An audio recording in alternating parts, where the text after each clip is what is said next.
Primeiru-Ministru Kay Rala Xanana Gusmão decide hodi suspensaun permanente para Prezidente da Autoridade Munisípiu Aileu, João Bosco dos Santos. E a loro nulo fulan julho tina rihu ruang nasional, Primeiru-Ministru Kay Rala Xanana Gusmão hasai decisão ida hodi suspensão permanente para Presidente da Autoridade Munisípiu Aileu, João Bosco dos Santos. Suspensão permanente ne duração loron tolo nulo hodi apresenta candidato fom para Presidente da Autoridade. Kay Rala Xanana Gusmão mos huso atua tama fali alda ba serviço.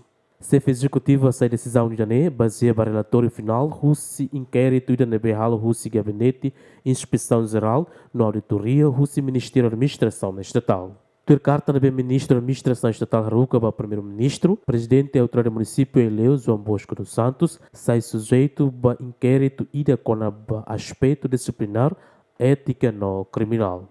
E a loro hira cliba, alda maia público, onde denuncia katak e a desentendimento ida ao presidente da Autoridade Município Aileu com a relação entre Sirana e Rua, nebe resulta alda cous bebê mana ida. Equipa cobertura, GMN.